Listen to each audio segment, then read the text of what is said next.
Her stepmom poisoned her and threw her in the well, but this happened. Story by Truth Be Told. They had always called her the unwanted one. Amina's presence in her father's house was a reminder of his late wife, beautiful, kind, and irreplaceable. Her stepmother, Gloria, wore fake smiles and whispered venom behind closed doors.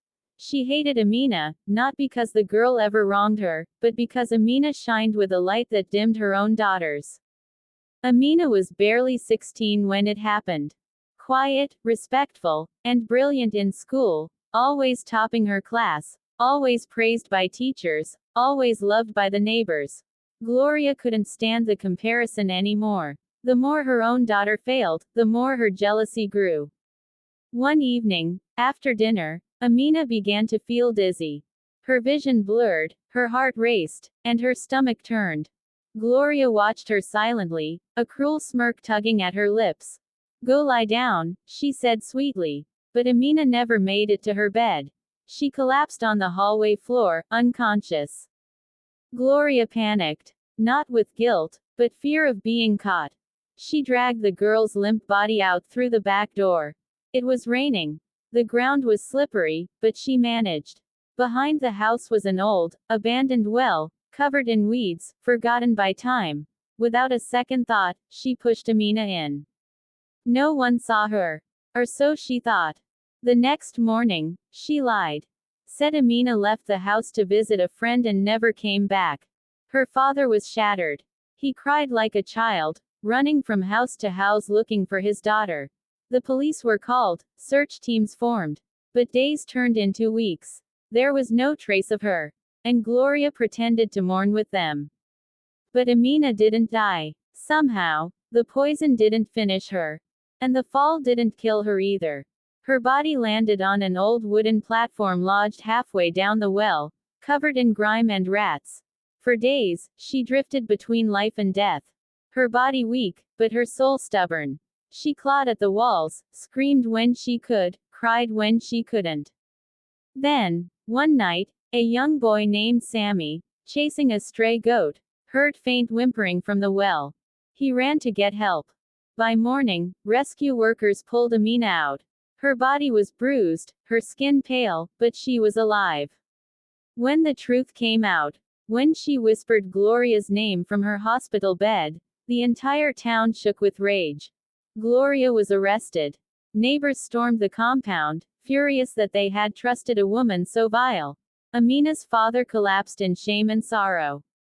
But Amina, she rose again. It took months of recovery, therapy, courage, faith, but she returned to school, stronger. She stood in front of her classmates and told her story, not as a victim, but as a survivor. "Evil tried to bury me," she said. "But it didn't know I was a seed." Amina's survival was a miracle, but miracles, she soon realized, didn't come without scars. After weeks in the hospital, she returned home, but it was no longer her home. The walls whispered memories, the floors carried the echoes of betrayal. Her room had been cleared, her clothes donated, her books sold. Her stepmother, Gloria, had erased her like a stain. Amina stood in the doorway of what used to be her safe place, the sunlight dancing on the floorboards like nothing had happened. Her father stood beside her, ashamed and broken. "I didn't know," he said softly. "But you should've," Amina replied, not out of anger, but pain. "You should have seen her eyes. You should have seen how she treated me when you weren't looking." He dropped to his knees, clutching her hands. "Please forgive me." She did. But forgiveness didn't mean forgetting. Gloria was behind bars now, awaiting trial. She denied everything, claimed Amina ran away, claimed she was framed. But the evidence spoke louder than her lies. The poison in the kitchen, her fingerprints on Amina's clothes, and most of all, Amina's testimony. But as the trial loomed, strange things began happening. Amina started dreaming of the well. Not the fall, no, that memory was blurry, but the days after. She dreamt of a soft voice whispering, "Hold on, you're not done yet." She remembered a warmth in the dark, a light that never should have been there. A presence. something, or someone, that kept her alive. One night, while studying late, her lamp flickered. She ignored it. Then the room grew cold, unreasonably cold. And in the mirror, just for a second, she saw her reflection smile, when she wasn't smiling. She gasped, turned. Nothing. Was it trauma, imagination, or something else? A week before Gloria's court date, Amina started receiving strange letters. Handwritten, no return address. The first one read, "You survived, but the darkness doesn't forget." The second, "Gloria was only the beginning." And the third, "They're watching now. Don't close your eyes." Amina's hands trembled as she folded the third note. She could feel it. Whatever had kept her alive in that well wasn't gone. And whatever it was, it wanted something in return. Amina didn't sleep that night. The letters sat on her desk like silent bombs. Her heart thudded with a rhythm that no longer felt like her own. Every shadow in her room seemed alive, every creak in the floor a whisper. She thought she was free, but whatever had saved her in the well, hadn't left. And it was no longer just warning her. The next morning, as she walked to school, she noticed a man in a gray coat trailing behind. Not too close. Not far either. She slowed. He slowed. She turned into a shop. He stayed outside. When she finally reached the school gates, he vanished. She asked her classmates if they'd seen him. None had. That same afternoon, she opened her locker to find a fourth letter. This one wasn't like the others. It was wet. Stained. Like it had been dropped in water. The writing was almost smeared. "You died once, Amina. Don't forget what it cost to come back." That night, she confronted her father.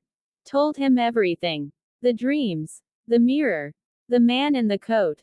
The letters. He didn't brush it off. Not this time. Instead, he walked to his bedroom and returned with a dusty, locked box. "This belonged to your mother," he said. "There are things I never told you." Inside the box were old photos, a rusted chain with a strange black stone, and a faded diary. Her mother's diary. Amina read the first page that night. It was dated 2 months before she was born. "I had the dream again. The one with the child in the well. It felt so real. I saw her fall, and something reached for her. Not to harm, but to protect. It whispered that our blood is watched. That one day it would choose to act. I don't know what it means. But I feel it growing inside me. This child. My Amina. She will be different." The pages after that were frantic. Her mother had seen visions. Heard voices. Warned her husband. Begged him to protect Amina if anything ever happened. He had thought she was just unwell. But now, holding the diary, Amina knew her survival wasn't a miracle. It was a curse. Or maybe, a gift, one that came with a price. 3 days before Gloria's trial, Amina had another dream. This time, she wasn't in the well. She was standing outside of it. Staring down. And from the depths, something rose. A figure. Her own face. But twisted. Older. Colder. Eyes black as night. "Thank you," the voice said. "You gave me life." Amina woke screaming. And under her bed, where nothing should have been, she found the 5th letter. "Your soul split in the well. You came back. So did I." Amina no longer questioned the darkness. It was part of her now. The whispers, the letters, the face in the mirror, they weren't delusions. They were signs. And the thing growing inside her wasn't evil, but it wasn't human either. The night before Gloria's trial, Amina returned to the well. It stood silent under the moonlight, its mouth covered now, but the memories swirled louder than the wind. She placed her mother's black stone necklace at its edge and closed her eyes. "What do you want from me?" she asked aloud. The wind stopped. Silence, heavy and thick, pressed against her chest. Then a voice, inside her. "We saved you. You promised us life. Now give it." A flash. A vision. Amina saw Gloria in the courtroom, laughing, lying, manipulating. She saw herself on the witness stand, but her voice came out deeper, colder, not hers. And then, another vision, Amina walking into the courtroom the next day, but her shadow walked beside her, not behind.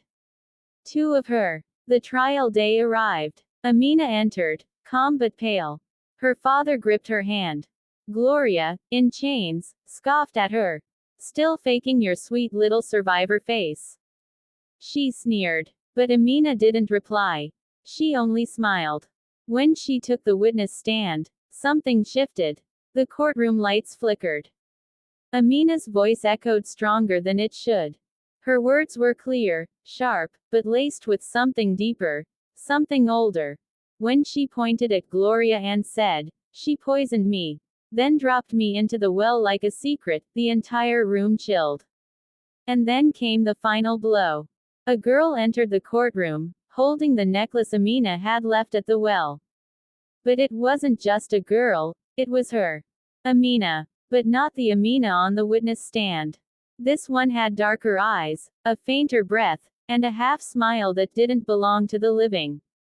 Gasps broke out. Gloria screamed. "You're supposed to be dead." The second Amina walked to the stand, stood beside the first, and said, "One of us forgives you, the other doesn't." Gloria fainted before the gavel hit the desk. The case was over. But life wasn't normal after that. People avoided the family. Lights in the house dimmed on their own. Sometimes, two voices came out of Amina's mouth when she spoke. Her father kept the diary close. And the well. Sealed in concrete. Blessed 3 times. But still, every full moon, something knocks from inside. Amina survived. But the girl who crawled out of the well, never left. The end.